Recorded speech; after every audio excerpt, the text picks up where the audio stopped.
Hey everybody, I'm Zach. I'm from a company called Upverter, and I'm gonna talk a little bit about how the sausage really gets made. But first, a little bit about Upverter. We build a CAD tool for designing hardware.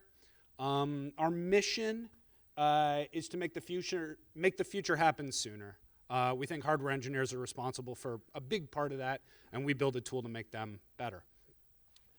We've hired a lot of people, we've raised a lot of money, and we've gotten a lot of really good press. And if you didn't know any better, we look a lot like all the romance stories you hear about startups. Up and to the right, rocket ship, everything's amazing. The truth is that all rocket ships and all successful startups go through near-death experiences. Our bank account has looked like this a lot of times. And this is the story of the 5 times that Upverter almost died. So, starts in the summer of 2010. My co-founders and I have all quit our jobs, we've pooled our money, and we're in our little townhouse in Waterloo. We had 6 weeks worth of cash, which seemed like a lot. About 4 weeks in, we had built Hello World and run out of money. And we were dead, and we decided that we wanted to keep going. So we sold our valuable possessions, loaded into a car, drove 3 hours out into the country, where my parents live, in a little town called Exeter, where we spent the next 4 months building Upverter from their basement. Steve got the guest room, I slept on the couch, we survived. We went on to go to Y Combinator, raise a seed round, hire our first employees. So, it's now 2012. We've spent the last couple of months building features for our customers. Our best customer keeps asking us to build a feature called simulation. We finally agree, we build it, we ship it, and we promptly get sued. Turns out, one of our competitors had a patent for this exact feature. They wanted all of the money that we had, they wanted a percentage of our future revenue, and we didn't have the $2 million to go to court. I instead spent the next 3 months getting a crash course on IP law. We found a couple of problems with the lawsuit, we fought back, we ended up settling, we survived. So now it's 2013. We're growing, the metrics are great. We just turned down a $20 million acquisition offer. We got a Series A, it's on the books, it's about to get closed. But then, in the matter of 2 weeks, the round fell apart, the acquisition went off the table, and we ran out of money. We were dead again. We thought that we could probably raise more money. It was just going to take some time.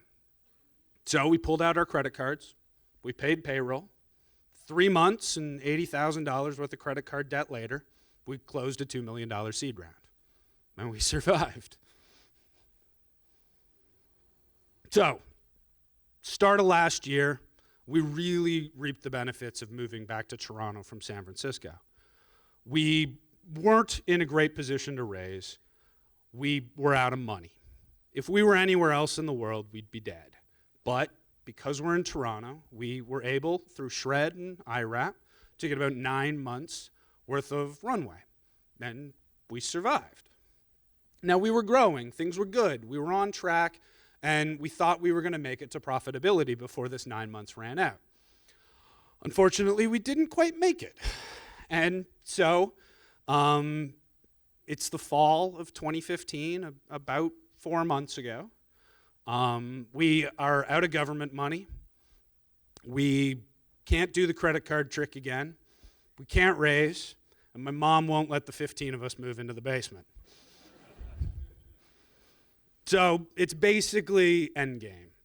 And so I get on the phone, and in a one last ditch effort, we call all of our users, and we do something revolutionary in startup land. We ask them for money. And for the last 3 months, we've been a real profitable company.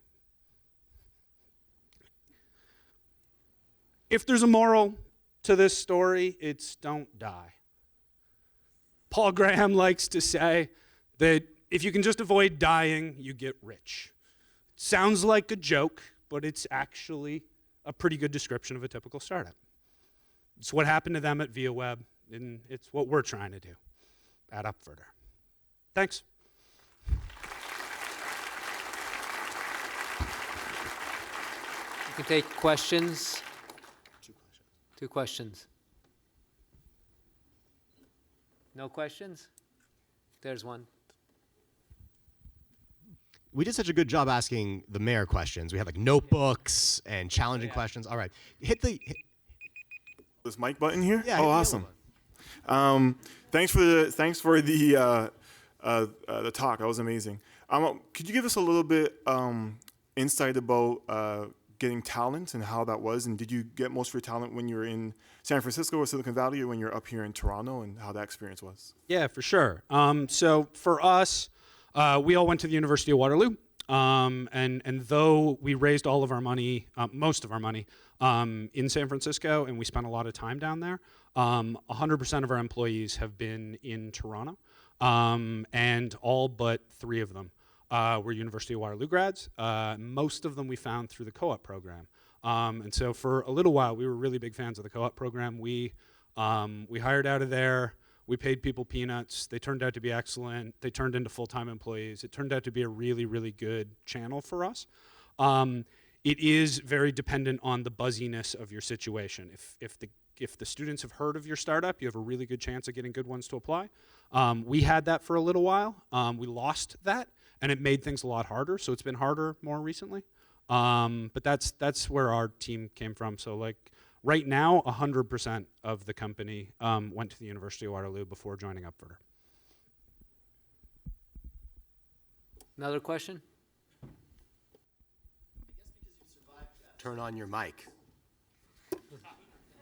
So I need a mic, eh? I guess because you've survived death so many times, would you say that your affinity for risk has gone up or has gone down? So it's kind of a weird thing. When we were really early on, our risk tolerance was enormous. We had nothing to lose. We had been making real money at real jobs prior to starting Upverter. If anything has changed, it's that our risk tolerance has gone down over time, and it's not because we don't want to push it with Upverter or anything like that. It's because we all now have girlfriends. I have a dog. In my case, both the dog and the girlfriend are really sick of living in the office, so like that's awkward. My co-founders decided that they wanted to buy food at the grocery store the other day, which was like a really big deal. But no, it's if anything, it's we are way more serious now about needing to be building a real company that pays real salaries that looks like a company on paper than we've ever been before. We for 5.5 years have been willing to gamble everything to make this happen, and I think the thing that we're starting to gamble with less is our own time. But I don't know. That's what changed for us. Thanks.